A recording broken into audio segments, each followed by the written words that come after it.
Salam, hər vaxtınız xeyir. EDV Akademi Tədris Mərkəzinin informatika müəllimi Əliyeva Şəbnəm. Əziz izləyicilər, biz bugün sizinlə Python proqramlaşdırma dilində yazılmış proqramın nəticəsini müəyyən edəcəyik. X sərbəst dəyişəndir, X-a 5 qiyməti mənimsədilib, Y sərbəst dəyişəndir, yeni qiyməti 8 alıb, Z sərbəst dəyişəndir və qiyməti 9-a bərabərdir.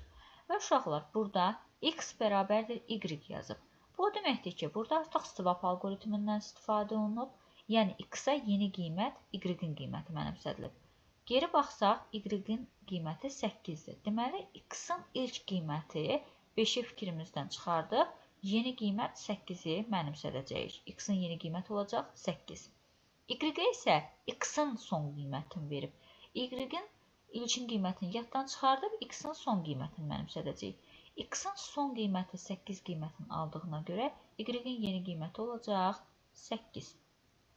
Və if şərt operatoru verib, if şərt operatorudur, müqayisə əməliyyatı aparır.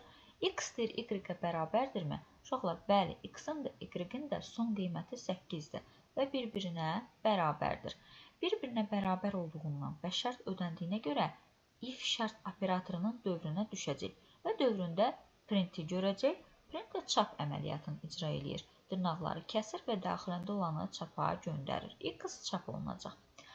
Və if-in dövrünə düşdüyünə görə onun daxilində olan ikinci if-in də şərti yoxlanılacaq. X-dir böyükdürmü Y-dən? Xeyr, uşaqlar.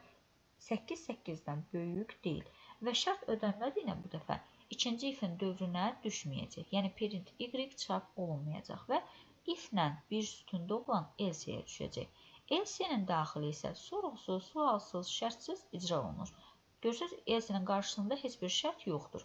O deməkdir ki, əks halda, yəni if icra olunmazsa, əks halda else çap olunsun. Və else-nin daxilində yenə print əməliyyatı var və print dırnaqları kəsəcək, çapa Z gedəcək. Cavab olacaq X bölünsün X Z.